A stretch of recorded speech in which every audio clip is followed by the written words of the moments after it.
La situation de pandémie que nous connaissons vient nous rappeler, si nous en avions besoin, que l'être humain est un être fragile. La tentation qui nous habite, il faut bien le reconnaître, est celle de maîtriser l'univers dans lequel nous vivons. Les progrès immenses que nous avons faits depuis quelques décennies nous ont fait croire que nous serions capables de garder la main sur toute chose. Mais un petit organisme de rien du tout vient nous montrer le contraire. Si notre faiblesse corporelle est ainsi mise en relief, elle nous permet de prendre conscience aussi de notre faiblesse morale et spirituelle, de notre péché. Le péché, c'est le détournement de notre liberté à notre propre profit, sans considération de Dieu ou d'autrui. Il y a quelques années, un religieux haut-marnais, le père Xavier Thévenot, dans une conférence sur le péché, montrait que nous avons un réflexe quand nous prenons conscience de notre faiblesse. C'est d'en reporter la responsabilité sur l'autre pour nous déculpabiliser. Car nous n'aimons pas que l'on voie nos limites. Mais au lieu de nous désespérer de nos propres limites, nous pourrions nous réjouir de la grandeur de celui qui est sans limite, de Dieu le Père.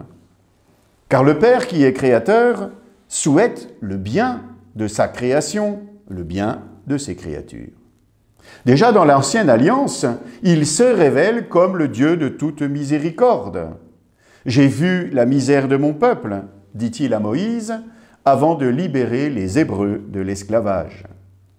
Il est Dieu de tendresse et de pitié, lent à la colère et plein d'amour. Car ce n'est pas la mort du pécheur qu'il souhaite, mais qu'il se convertisse et qu'il vive.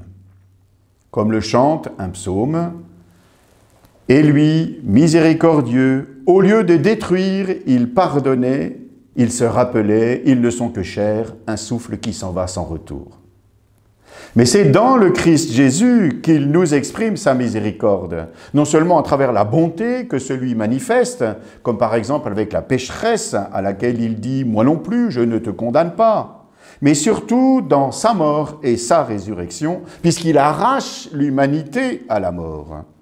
C'est d'ailleurs pourquoi, nous venons de l'entendre dans ce passage d'Évangile, il envoie sur ses apôtres le souffle de vie et de pardon, l'Esprit Saint. Car la miséricorde, qui se manifeste dans le pardon, redonne vie. Mais la miséricorde divine ne s'exerce pas sans nous, voire malgré nous. Le cardinal Casper, dans un ouvrage récent, explique combien la miséricorde en appelle à la responsabilité de l'homme. Parce que l'amour de Dieu ne s'impose pas, il se propose. La première réponse de l'homme est la foi, c'est-à-dire la confiance qu'il accorde à Dieu dans sa capacité à lui pardonner, alors qu'il désespère souvent, facilement, de lui-même ou de ses semblables. Heureux celui qui croit sans avoir vu. Et la seconde est la mise en œuvre de la miséricorde justement à l'égard de ses semblables. Fabrice Adjadj, dans Le paradis à la porte, analyse l'attitude du sultan dans l'opéra de Mozart, L'enlèvement au sérail. Ce sultan qui, avec noblesse, libère l'intrus qui a osé pénétrer chez lui, le fils de son ennemi juré, comme une image de la miséricorde divine et un appel à la vivre. Cela fait écho aux multiples paraboles de l'Évangile, comme celle du débiteur impitoyable. Avoir le cœur sensible à la misère, c'est ce que signifie le mot miséricorde, n'est pas une faiblesse, mais bien une force. C'est le moyen de dépasser les limites et les faiblesses en passant par-dessus le mal qu'elles manifestent ou qui les cause. C'est une force qui puise sa source dans la victoire de la résurrection. Car le mal et la mort n'ont pas le dernier mot, même s'ils semblent un instant victorieux. Et parce que Dieu nous a pardonné dans le Christ, à notre tour, débordons de miséricorde.